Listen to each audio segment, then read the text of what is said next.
السلام عليكم، ازيكم يا اخواتي؟ يا رب تكونوا بخير. النهارده هنروح في جولة عشوائية في حياة الأغنياء، هنشوف بيصرفوا ازاي وبياكلوا ايه. المرة اللي فاتت الفيديو اللي فات كنا بنعمل جولة عشوائية في الحاجات اللي الناس بتبيعها في مصر على دوبيزل، ولقينا أغرب حاجات في الدنيا. لو ما شفتش الفيديو روح اتفرج عليه. النهارده بقى هاخدكم جولة عشوائية في حياة الأغنياء ونشوف بيصرفوا فلوسهم ازاي. بس قبل ما نبدأ الفيديو انزل اعمل لايك، ولو مش عامل سبسكرايب اعمل سبسكرايب ويلا بينا. أول حاجة عايز أوريها لكم هي النمر في مصر. تعالوا نشوف كده. النمر دي كان في مزاد، تعال نشوف كانت بتتباع بكام. طبعا لازم نقفل الميوزك عشان الكوبي رايتس. اول نمره قدر، قاف دال ر، ب 200 مليون. انا سمعت الحوار ده، مش عارف فعلا هو حقيقي ولا لا، بس اللي سمعته ان الرقم ده ما اتباعش بالرقم ده. اللوحه دي اتقال ان هي وصلت ل 200 مليون في المزاد، بس ما اتباعتش بالرقم ده. ده مكتوب ان هو اعلى سعر يعني المزاد بيقف عند الرقم ده المفروض. فهي ممكن تكون اتباعت باقل من كده، بس برضه اكيد مش اقل، حتى لو 100 مليون يا عم، يعني لو نص الرقم ده. فده قدر، قدر يعني. يعني ايه الجامد في انت تشتري لوحه مكتوب عليها قدر؟ اصلا رقم مخيف. 11 11 قدر ده رقم مخيف قوي.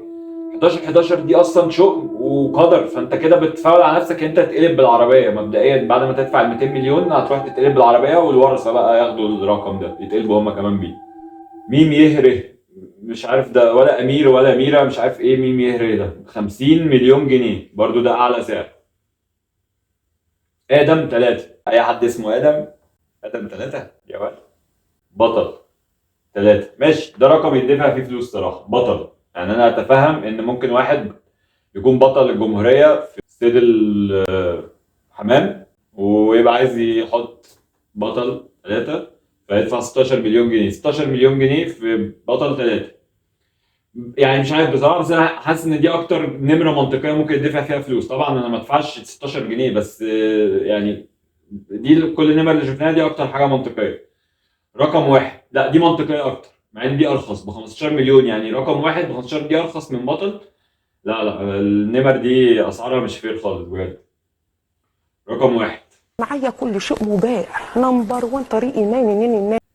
مهم. اتنين، مفيش بني ادم مهم بيبقى اتنين. مبدئيا انت لو كنت مهم بجد كنت خدت رقم واحد مش اتنين. انت لو كنت مهم بجد كنت خدت، فانت كده كداب.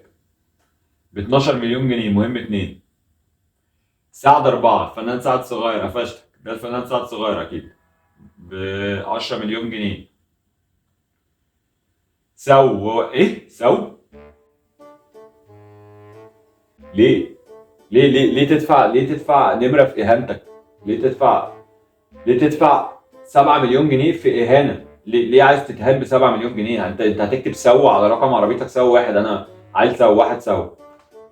يمشي الناس تقول الحق الواد السو اهو، ويبقى دفعت 7 مليون جنيه.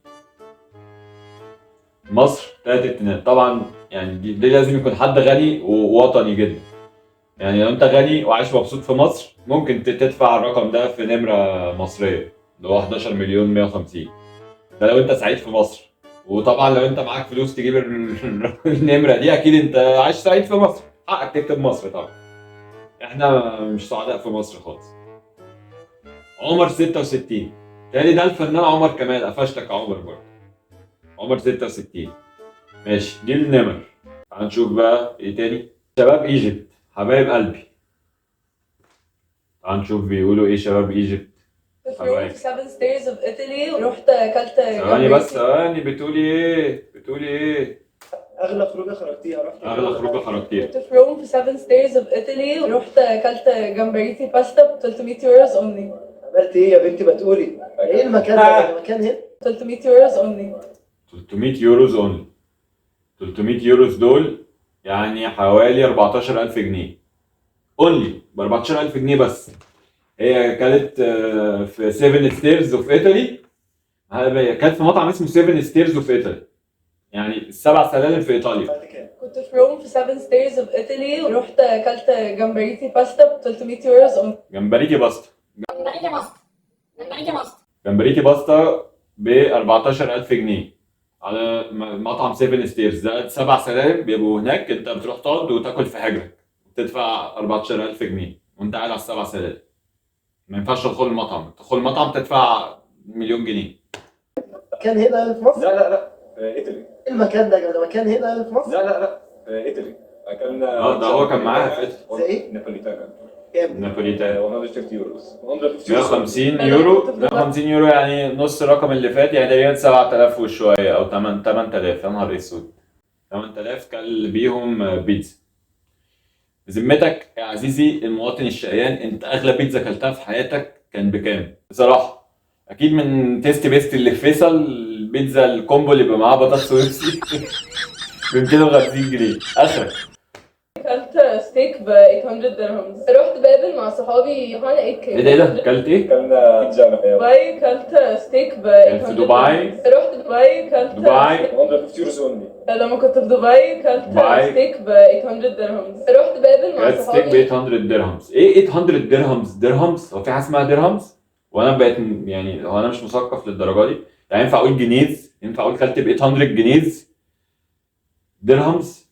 داخلين مكان في الساحل ودفعنا 60000 جنيه. داخلين الجنة ولا ايه؟ احنا داخلين مكان في الساحل دفعنا 60000 جنيه، تاني بيقول له داخلين الجنه.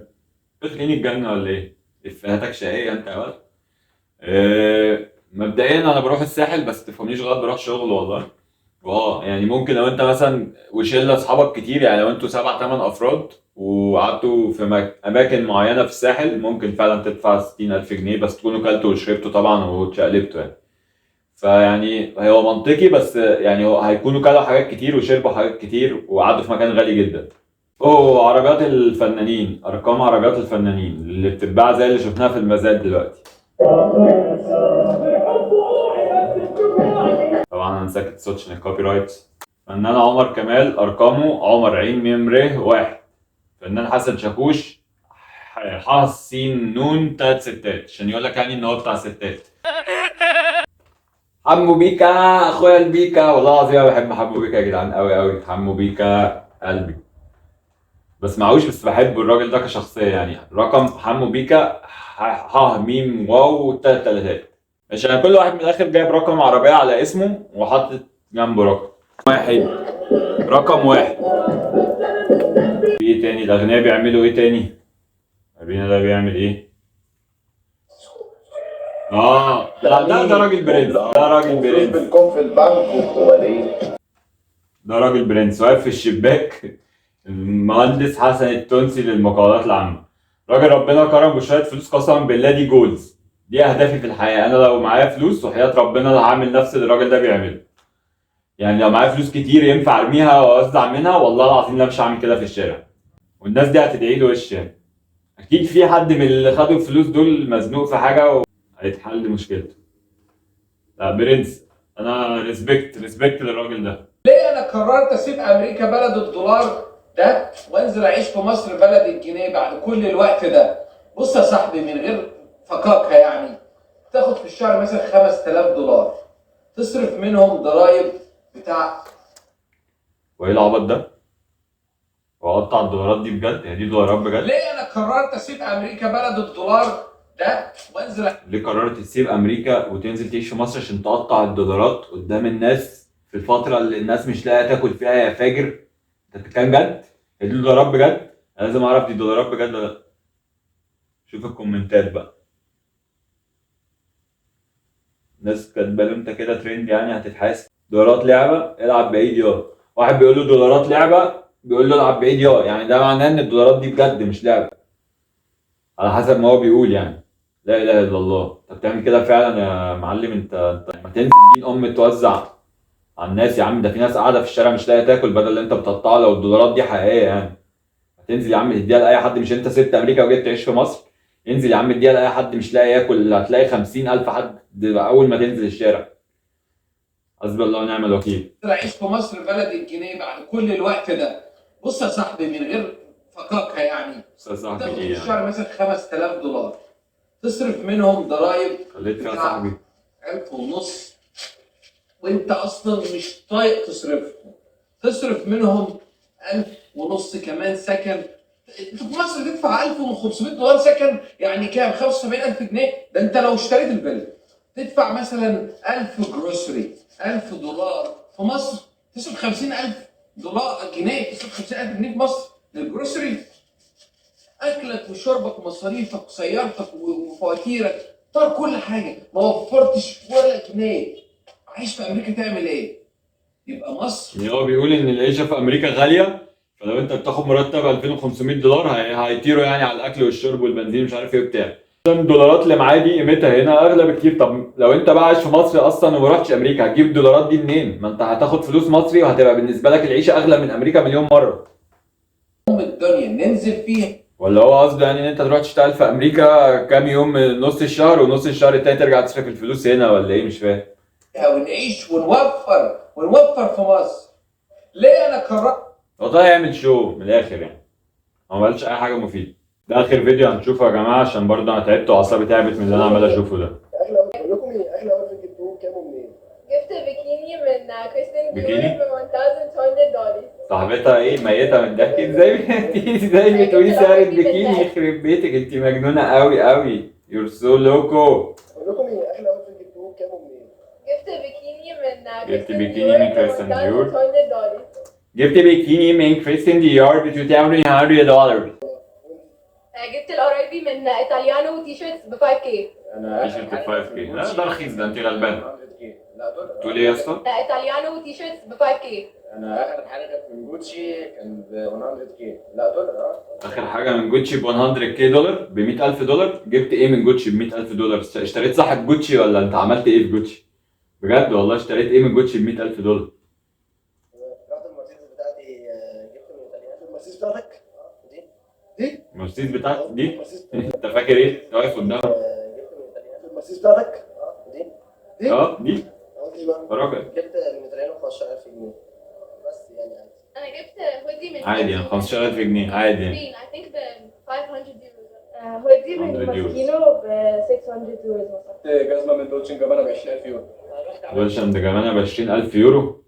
ده بيحور طبعا، بس انا عايز اعرف برضه هو بيحور. مفيش حاجه اسمها جزمه ب 20000 يورو. ايه يعني 20000 يورو؟ ده يعني كتير قوي بالمصري. انا عايز اعرف العيال دي اهاليها شغاله ايه. انا بقابل شباب كتير من بتوع ايجيبت وشغل يعتبر معاهم وبدربهم وكده يعني، بس في عيال بتقول حاجات غريبه برضه. انا عايز اعرف العيال دي اهاليها شغاله ايه، اهاليها بيعملوا ايه. يعني مفيش ايا كان ابوه موظف كبير او مرتبه كبير قوي برضه مش هيبقوا موصلينهم للدرجه دي. فالعيال دي اهاليها شغالين في حاجه شمال. في واحد قبل كده برضه كان بيقول وش كده ان ابويا تاجر سلاح او حاجه كده. كنت في ايطاليانو، جبت لبس بنص مليون جنيه.